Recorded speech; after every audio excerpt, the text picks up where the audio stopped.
All right, here's what we got for you. Now that we got our imperfections off of our piece from the torch, do the best job that we can using a chisel or a slag hammer to work that off. I found that a chisel works the best, but sometimes a slag hammer can get that real small stuff off. After you've got that, now we're gonna go ahead and use our angle grinder. We're gonna use a 5-inch hand angle grinder. And right now, if you're thinking, do lap, do not start doing that right now, then I appreciate you. You're 100% right, because I got this little thing dangling down. We need absolutely no strings attached when we're towing with this kind of deal. Okay, because last thing we need is for something to get caught up in this wheel here, and then it come up and suck up and then bring it up right to your face if it's something's dangling down. So no, absolutely no jewelry anytime in the shop, right? But especially when dealing with the angle grinder. Okay, we're gonna go ahead and get this thing set up. One thing I will note, make sure you never do this with the cords. I see a lot of people wrapping them up just like this.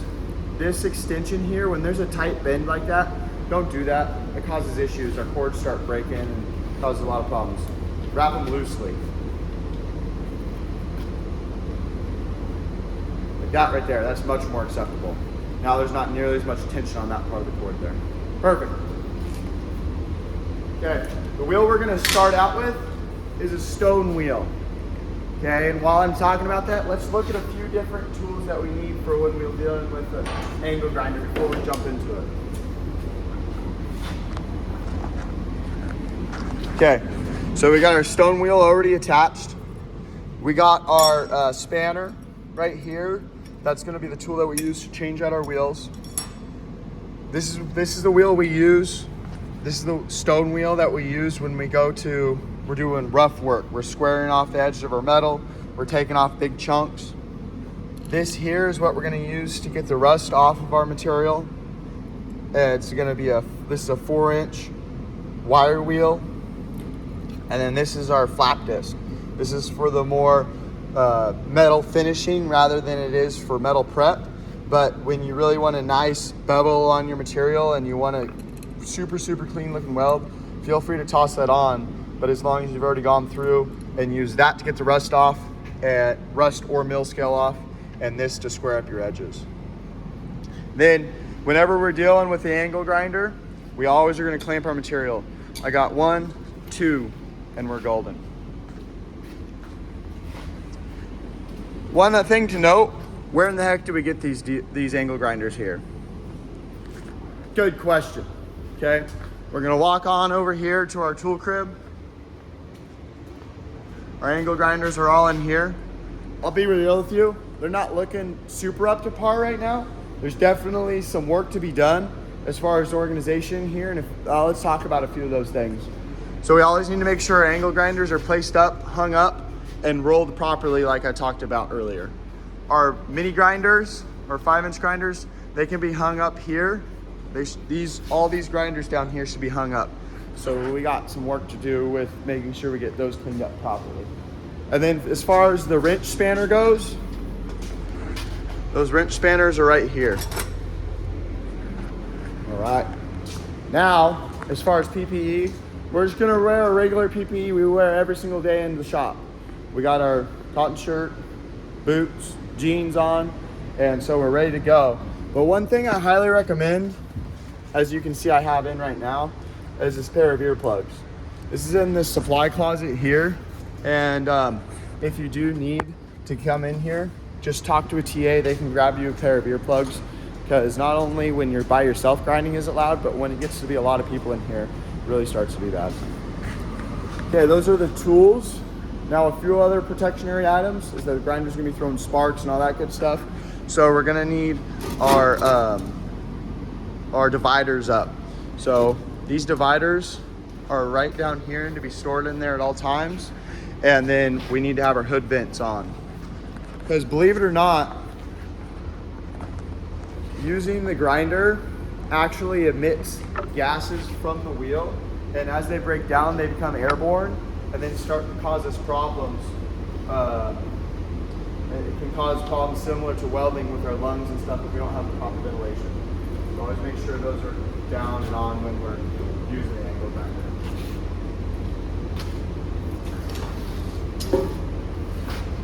One thing I will note is we should remember on the safety test, we're not to use gloves with the angle grinder, because that's just one more thing that can get caught in the wheel and cause us problems. Pull my cord down until I hear it click. Get your cord all the way out of your grinder. All out of the way.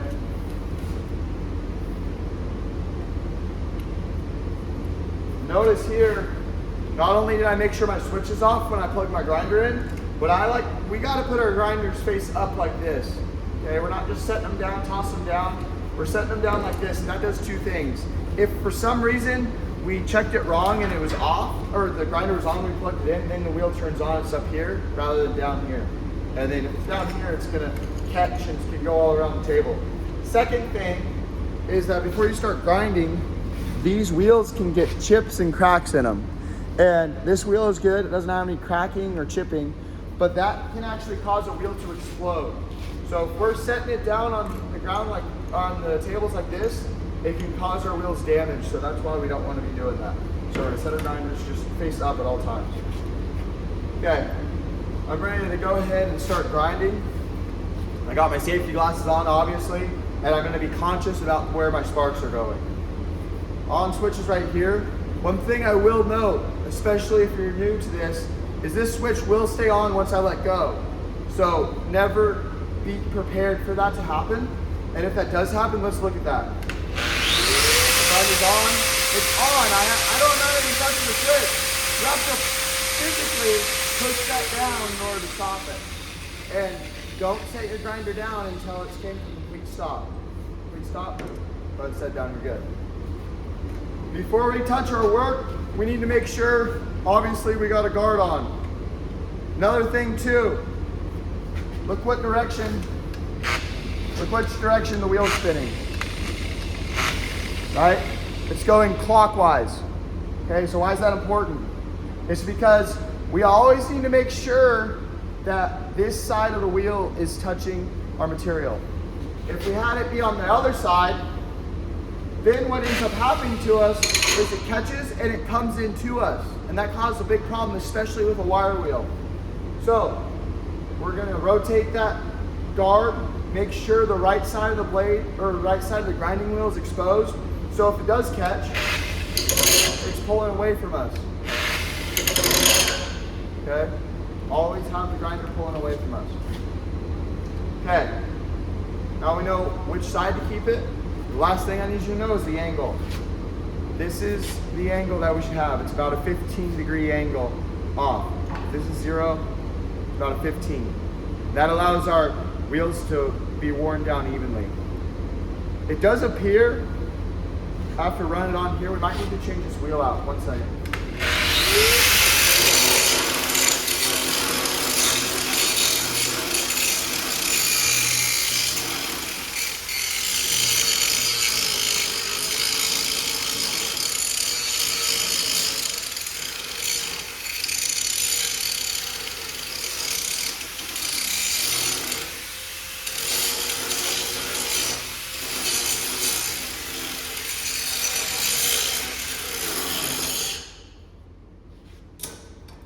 Move my clamps around so I can access all of my material.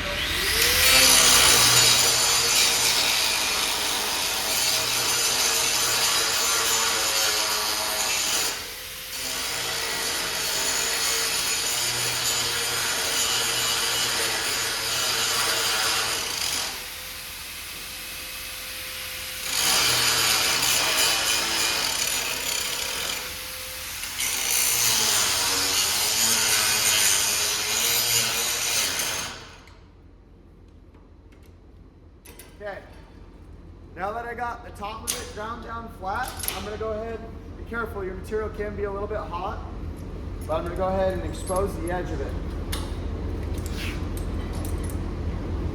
Okay, that'll allow me to square this all up here. A few things I thought of while I was grinding is that you wanna make sure, there's a little phrase here that I need you to remember. This is gonna be on the test, by the way, for the knowledge check. Hold tight, push light. So I want you to make sure you have a firm grip on both this handle here and this handle here. Okay, we need 2 points of contact on this all times. We're never to be like this grinding, ever. 2 points of contact, just like that. Okay, now that we have that top section, we got all the rough bits out, I'm gonna go ahead, you can take a knee, I like to take a knee for this one, and I'm gonna hold my grinder straight up and down in this direction, and I'm just gonna angle it just like we did up here, just like that little work angle. I'm gonna do the same thing, but be on my edge here and clean that all up.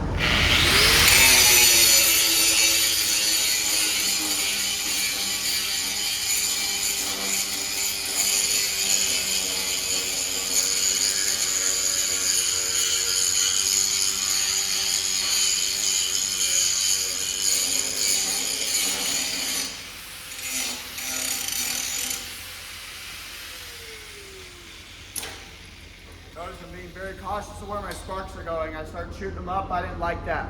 Don't shoot your sparks anywhere you can't control. I want them down.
Take a look at that.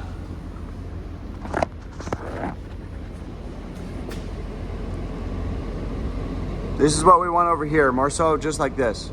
Okay, over here we still have a little bit of imperfections on that, but this stuff really, really matters once we're starting to do weld joints and stuff. So if you're just doing a bead pad, don't worry about it too much.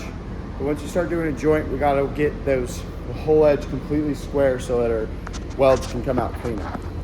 Weld prep, good weld prep equals a good weld.